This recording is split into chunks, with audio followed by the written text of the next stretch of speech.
नमस्कार मित्रांनो, स्वागत आहे आपल्या सह्याद्री कट्ट्यावरती। तर आजची घटना ही उत्तर प्रदेश गाझियाबादमधली आहे। क्षुल्लक कारणावरून झालेले खून हा त्याला इतका महागात पडणार होता हे त्याला माहीत नव्हतं। उष्टी प्लेट लागली म्हणून त्याने घेतला जीव। बघूया घटना काय आहे। अलीकडे विचार, सहानुभूती, सद्विवेक बुद्धी नामशेष झाली आहे। अत्यंत किरकोळ कारणावरून एखाद्याचा जीव घ्यायला लोक मागे पुढे पाहत नसल्याने भयावह वातावरण समाजात पसरले आहे। एखाद्याचे आयुष्य इतके स्वस्त वाटू लागले आहे, त्याचा जीव घेण्याचीही धडकत नसते। आयुष्यभर तुरुंगाची हवा खावी लागते, तरी किरकोळ कारणावरून होणाऱ्या हत्या वाढत चालल्या आहे। हेच चिंतेचे कारण आहे। उत्तर प्रदेश एका लग्न समारंभात केवळ उष्टी प्लेट लागली या कारणातून 2 तरुणांनी गरीब वेटरचा जीव घेतल्याचे उघड झाले। लग्न सोहळा म्हणजे आनंदाचा क्षण।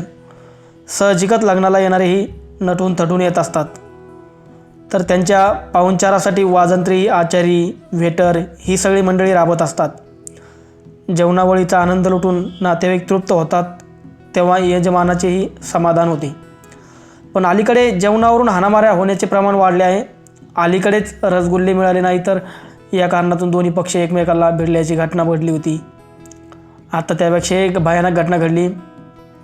उत्तर प्रदेशच्या गाझियाबादमधला अंकुर विहार पोलीस ठाणे हद्दीतील 18 नोव्हेंबरला एका जंगलात अज्ञात व्यक्तीचा मृतदेह आढळला। उत्तर प्रदेशमधलं गाझियाबाद हे ठिकाण आणि तेथील अंकुर विहार पोलीस ठाणे या ठिकाणी 18 नोव्हेंबर या दिवशी एका जंगलात अज्ञात व्यक्तीचा मृतदेह आढळला होता। पोलिसांनी या व्यक्तीची ओळख पटवण्याचा प्रयत्न केला असता त्याचे नाव पंकज असल्याचे तपासात समोर आले। पंकज वेटर म्हणून काम करत होता। एका केटरिंग कंपनीसोबत तो कामासाठी जात असे आणि 17 नोव्हेंबरला CGS वाटिकामध्ये एका लग्न सोहळ्यासाठी तो गेला होता। तो परत आला नव्हता। काम वाढले असल्याने तो थांबला असेल असे त्याच्या नातेवाईकांना वाटत होते। पण दुसऱ्या दिवशी सकाळी त्याच्या मृत्यूची खबर मिळाल्याने सारे आक्रोश करू लागले। बघा, आता तो वेटर होता, बाहेर गावाला केटरिंग कंपनीसोबत तो कामाला गेला आणि नातेवाईकांना वाटलं काम थोडं वाढलं असेल त्यामुळे थांबला असेल, येईल। पण त्यांना जेव्हा त्याच्या मृत्यूची खबर लागते तेव्हा मात्र त्यांच्या पायाखालची जमीन सरकते। पंकज 17 तारखेला केटरिंग कंपनीसोबत लग्न सोहळ्यात गेला होता। तिथे तो दिवसभर काम करत होता। मग नंतर काय झाले या प्रश्नाचे उत्तर लग्न सोहळ्यात काही झाले होते का या प्रश्नातून मिळणार होतं। याच अंदाजाने पोलिसांनी पंकजच्या सहकार्याकडे चौकशी सुरू केली। तेव्हा असे आढळले की लग्न समारंभात जेवणाचा धांदल सुरू होती। पाहुणे मोठ्या प्रमाणात होते।